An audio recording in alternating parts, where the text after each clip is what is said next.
Be honest. How many of y'all actually played 4th edition, and how many of y'all are just taking cheap shots that are easy targets for clickbait content?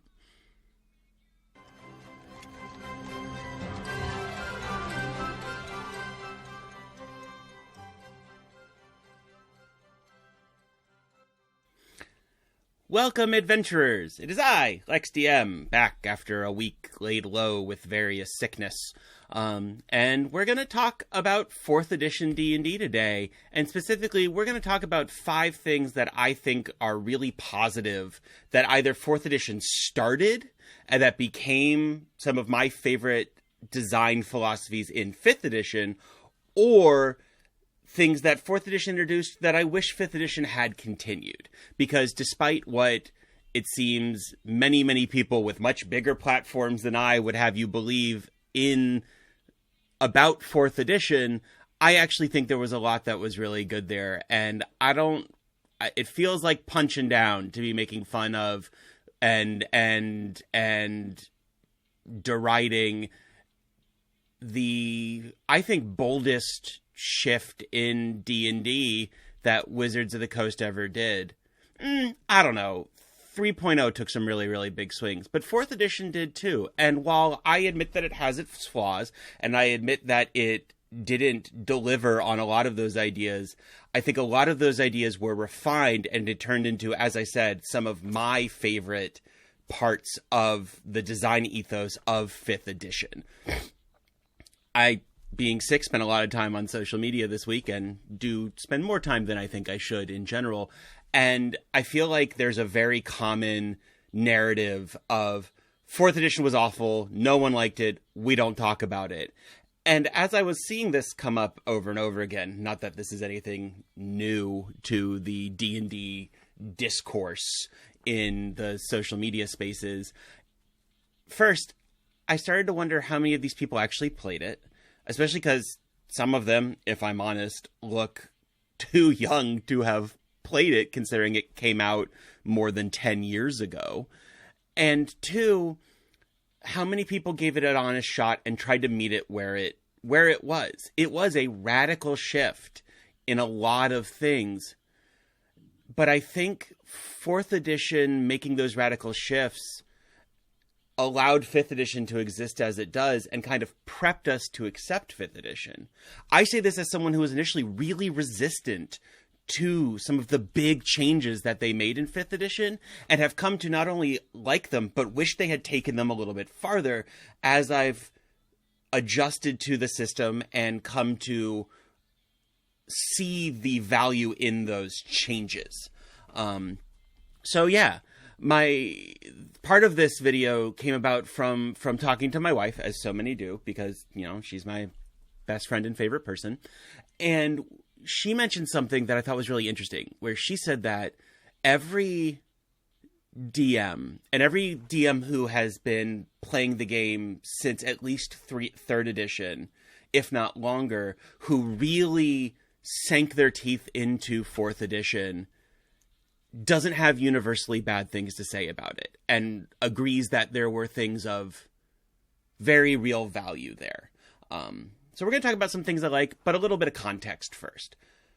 4th edition D&D, which I think had a lot had a lot of things stacked against it as an edition, was not without its flaws. And I want to start there so that you can't call me impartial and you can't call me, you know, all the things the internet's going to say to the 7 people who watch this and feel offended. Hi, feel free to chat in the chat. I would love to have a conversation about it.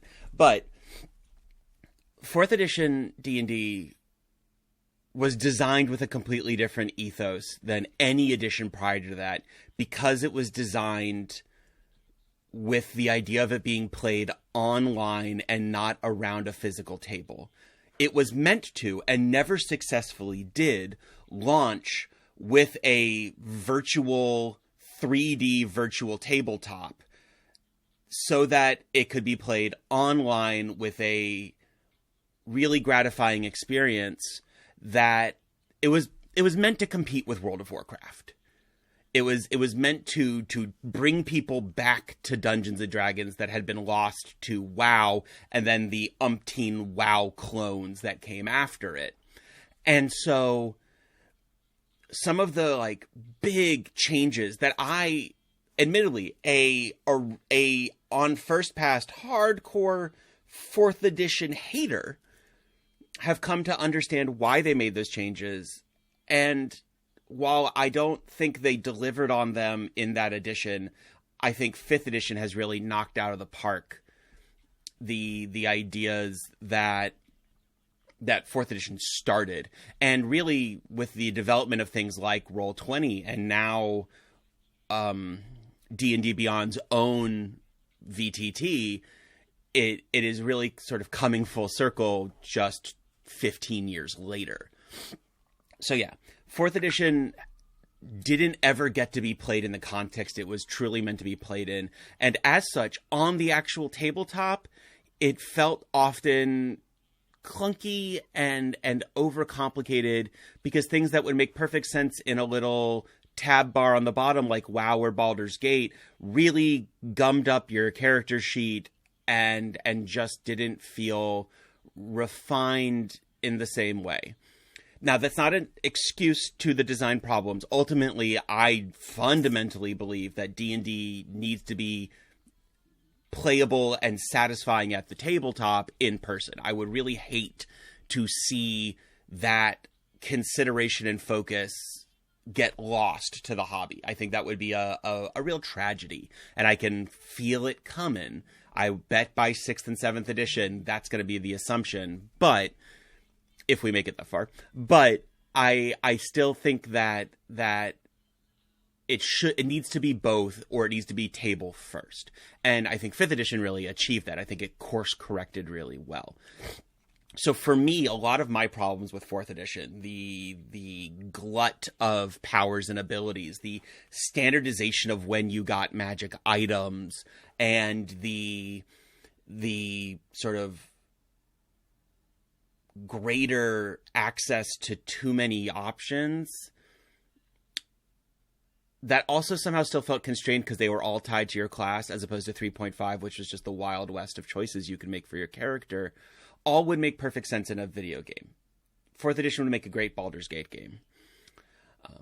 But there are still within there some design ethos that I think either it's a shame we lost, or I'm going to talk about what they became and why we should be nicer to this experimental edition. In general, for me, across any real medium that's been around for a long time, I'm a big fan of when the holders of that IP take a big swing, whether it's Star Wars, whether it's Dungeons and Dragons, whether it's video game series that I've really loved for a long time. I like when they take a big swing, and sometimes I don't necessarily like the product that's created, but I like that they're trying. And often I've found that the next thing after that big divergence from what has been standard for a long time is something that's really good. And I think in many ways that's what 5th edition is. So anyway, if we want to talk more about 4th edition and get really into it, put it in the comments and I'll make a video. But on to the meat of this. 5 things. I thought about doing 4, but I have 5. So 5 things that I think were really good about 4th edition or led to something that is exceptional in 5th edition. I'm going to start with standardizing your bonus to saves, attacks, and skills.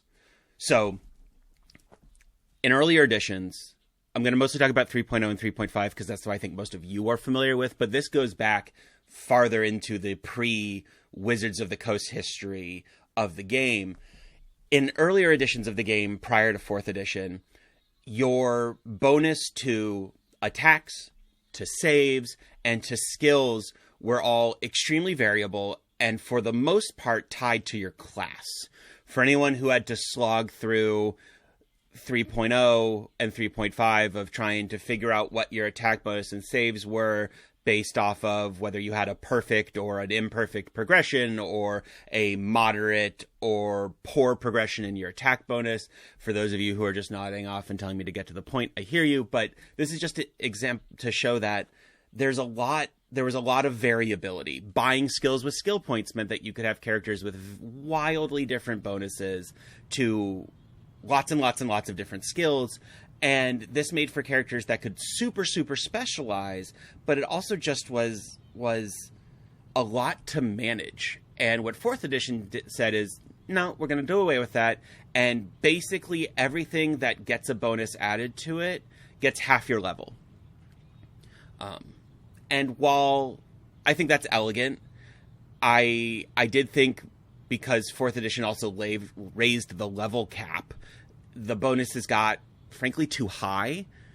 And we see that in 5th edition because it's not a big jump from that to proficiency bonus, to a bounded set of bonuses that everyone's going to have at the same level. And then the variability comes to what they specialize and what they add that to. And so proficiency bonuses, which I think are a huge improvement on the wild variability of attack and save bonuses from previous editions, gets its origins from 4th edition, from this half level to things you're proficient in. And to me, that's a really great design ethos and a design development. I'm going to use ethos way too many times in this video. That's a really great development in how the game is designed, partially because it makes adding to the game easier. If you're not it takes one more thing you have to decide: what kind of attack bonus, what save proficiency or save bonuses. It removes a lot of variability that I think makes the game easier to design for, which is why I think 5th edition is the most resilient to breakage edition the game has had maybe since Expert. I mean, as anyone who designed wild characters in AD&D 2nd edition 3.0 and 3.5 will tell you, those games were extremely brittle. And 5th edition is not. That doesn't mean it's not breakable, but I think part of what makes it able to be easily designed for, which also led to things like the huge proliferation of third-party content that has made the game so rich and so diverse and allowed so many people to make a career in designing for D&D without having to work for Wizards. I think a lot of that is around this standardization that is first given to us in 4th edition and fully evolves, finishes cooking in 5th edition. So that's number 1. Number 2. I miss Bloodied. Bloodied was a mechanic that, or it wasn't a mechanic, it was a status. Bloodied meant that you were below half your hit points. It's in fact still used at my table for players sometimes when like the cleric's like, how hurt do you look? It's like, I'm definitely bloodied. As a quick shorthand to say you're below half hit points. But what 4th edition did with this, taking, again, inspiration from video game design, is certain player powers unlocked when you were bloodied, as well as certain monster abilities unlocked when they were bloodied. I recently ran an encounter with a red dragon straight out of the 2024 monster manual that was flat and really uninteresting. Wizards of the Coast has managed to turn dragons into big bags of hit points that don't do enough. And I think that's impressive, but disappointing. And part of that is that chewing through 300 hit points takes time. And with the new game design, where there isn't even a variability in types of attacks, there's not a lot that the dragon's going to do within its stat block, not within its environment, not within things that you as the DM add, because I always add all sorts of tricks and whatnots. I love making dragon fights. It's one of my favorite types of encounters to design. But without adding, just out of the box, most monsters with more than 150 hit points can feel like a drag to get through because there's nothing that's really going to change about the fight. At a certain point, it just becomes whose math works first. And what Bloodied allowed is for these titanic big monsters that were meant to be a party level threat on their own, they had phases similar to a video game boss fight.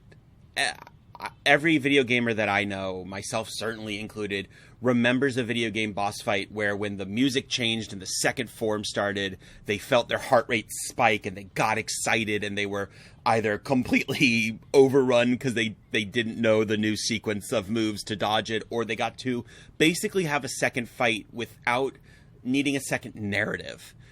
And that idea and that ethos, again, there it is. We should put a little ethos counter.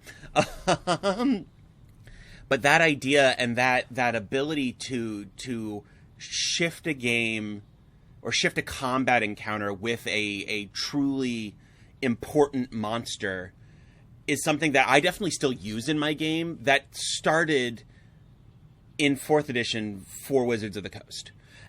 And I think this is a shame. I also like the idea of characters and PCs maybe getting abilities that... imagine a barbarian that their crit rate expands when they're below half hit points, or a rogue that does extra damage against enemies that are bloodied. All things that 4th edition had mechanics for that I would love to see brought back, and that I think make the game more interesting and allow for longer combats to have mechanical support for being more dynamic than they are now. So, rest in peace to Bloodied. I certainly will be introducing it in Guts and Glory and using it for various things. Our one of our classes already has an ability where they so yeah. I think Bloodied was a definite net positive, and one of the things that I wish had come over to 5th edition but really didn't. Number 3. Ha! I can count, I promise. Let's talk about skill challenges. I really like skill challenges, and I use them all the time. I don't believe that 4th edition is the first time in D&D that the idea of skill challenges are introduced, but it is the first time within Wizards of the Coast, and the only time, given that they have essentially vanished from 5th edition, that we get the idea of skill challenges. And what a skill challenge is, and this, please let me know if you'd like to hear a whole video on this, because I love them, and I would love to talk more about them. I might do it anyway. And this is one of those things that could be in any game system. Shadowrun does these really well. So, it's not an extended test where you're essentially making the same skill check over time, trying to reach a certain number of successes with one skill. Instead, it's a party-wide effort where you need collectively to make X successes before you get Y failures. That it's hard to explain. Okay, so scenario. You are attempting to, with your cart being pulled by 2 mules, frick and frack, you are attempting to cross a swollen river that is running, that you were told would be a safe crossing, but the fjord has gotten washed out, but you're being pursued by monsters, and as such can't wait for the river to die down because it rained last night, because you used your weather table to tell you it rained and it informed your encounter. Haha. Tie back to an old video. I'm getting better at this. So, yes, that could just be a animal handling check, and then you're good. Or you could say, all right, y'all, we're making a skill challenge. You need 4 successes before 3 failures. Everything is DC 12, and you can't use, as the party, the same skill in 2 checks in a row, and everyone has to go before anyone can go second. Let's say there's four PCs. So Felgen, who is driving the cart, says, I'm going to use my wisdom, or again, because we model good gaming here, Felgen says, I'm going to try my best to use my experience as a cartier to keep the mules on track and to keep them driving forward even though they don't want to be. Awesome. Make me a wisdom, let's call it wisdom land vehicles.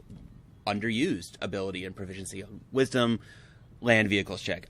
Ah, shit, I got an 11. Okay, that's one failure. Who's next? Thistleborn. Thistleborn the druid says, I'm going to attempt to use my connection with the animals to keep them calm and keep them driving forward and not worried about the water, even though I know they're nervous. Awesome. Thistleborn, make me a wisdom animal handling check. Thistleborn gets a 16. Great, we've got our first success. One success, one failure. Belg. Belg says, I'm going to get behind it and push with all my might to try to drive the cart forward and give the animals a boost and some extra help. Great. Belg, you make me a strength athletics check. What you got? Oh, I've got a 26. Way to go. 2 successes. And then we get to our wizard who is trying to figure out what to do. And now we've got an interesting moment where our wizard is looking at their skill sheet and maybe thinking broadly and trying to help solve the problem instead of just being a passenger. And this is, for me, what makes skill challenges so great, is that it involves the entire party. And so maybe the wizard goes, I'm going to rack my mind for anything I read about historical dangerous river crossings and how they were done successfully to see if there's anything helpful. Holy shit. Now we've got an intelligence history check involved in crossing a river that's running too high. Which in just a animal handling strength check go wouldn't have ever happened. And it also adds a way in the exploration phase or in these can be social. I love a good social skill challenge. You want to really spice up your collecting information at the High Lord's ball scene. Make it a skill challenge of trying to schmooze. And it gives a collective goal to something that can otherwise feel really chopped up and disparate. And I think skill challenges are one of the things that 4th edition introduced to Wizards of the Coast players that is really sorely missed, and I use all the time and love using. And they're really variable. I can talk more about these if y'all want a whole video on them, and a little more focused video on them, because I think they're really great and a tool that makes what are often the glossed over parts of an RPG feel much more dynamic and gives you the game runner a tool to gamify something that can sometimes be really hard to involve the whole party in. That was number 3. Number 4. 4th, do you like your short rest powers and long rest powers in 5th edition? Because you can thank 4th edition. Do you like infinite cantrips? I have very mixed feelings and strong opinions about infinite cantrips, but do you like infinite cantrips? You can thank 4th edition for this. The introduction of the at-will, encounter, and daily powers, which in 4th edition were how all of your abilities were. You didn't have spells as a wizard. You had daily, at-will, and encounter spells. But this also, your fighters had this, your rogues had this, and this idea of some abilities are usable once per encounter, or like once per 2 encounters. Some abilities are big punch abilities that you get to use once a day, and some abilities you can use all the time that was introduced in 4th edition and turns into the short rest, long rest, and at will powers of 5th. One of the things that, again, I think makes 5th edition really friendly to design for and has helped it become the juggernaut that it is. So I think that's something that we owe 4th edition some love for, in my opinion. And I think it is criminally undervalued. And So yeah, I can talk more about that. That one's pretty simple, but I think it had a huge impact on 5th edition, because in prior editions, that's not how any mechanic worked. Everything was number of times per day or was a numerical bonus to a roll, and taking away those little number bonuses of earlier editions and turning them into high dynamic abilities that were usable on essentially cooldowns, I think was really great, and I think turned into something really refined and excellent in 5th edition in the at-will short rest and long rest mechanics.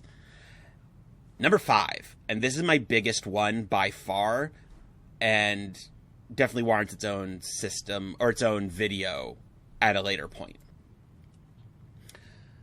Number 5.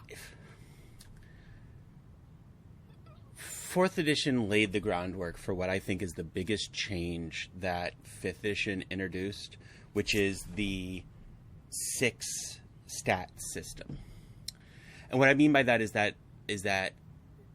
prior to 4th edition, strength saves didn't exist. Intelligence saves essentially didn't exist. Charisma saves were more or less unheard of without very specific conditions. And 4th edition changed that and introduced the idea of using all of the abilities for various mechanical effects, especially saves. And I think that this is the single best thing that 5th edition refined and made. I think the 6 stat system, making all of the stats matter now, all of the stats matter, and all of the stats do a wider variety of things, is the single best thing that 5th edition has done mechanically. I'm not going to get too much into that now because that is a whole ass conversation in its own right.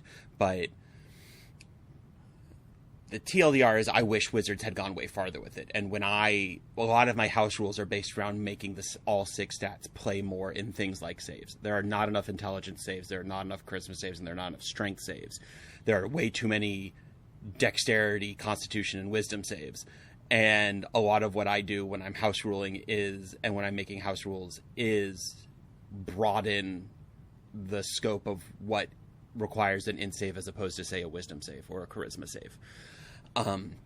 But that idea starts in 4th edition. And I think while I wish that it had gotten pushed even farther, the fact that it became standardized at all in 5th edition is the single most important thing. 1, that 4th edition gave us, and 2, that 5th edition refined and did. And I think that change in mentality is going to be a net good for how the game is designed going forward in a really, really significant way. So while yes, 4th edition had its flaws, and I'd be happy to talk about them at length, I felt like there weren't enough people talking about what is good and what 4th edition started that 5th edition really, didn't necessarily perfect, because perfection is impossible, but really refined to a really high, satisfying degree. And I don't think it gets enough credit and love for being that the beginning of that big push towards changing how the game was thought about in a really fundamental way. So yeah, as always, if you like this video, please give a like, a comment, interact, share. We're still very, very small, and while I love that, and I like knowing basically all of you, I would love to see this grow and see our community grow. Come check us out on Discord. Check us out on Twitch, 7:30 p.m. Eastern Standard Time on Wednesdays. The game is getting, it's always been great, but we are entering into a really high-octane bit, and this would be a perfect week to join us later tonight. Check us out on TikTok and Instagram. I'm still figuring out how to do those, but I will be doing more. And till next time, as always, stay safe, stay nerdy, and I will see y'all around. Bye!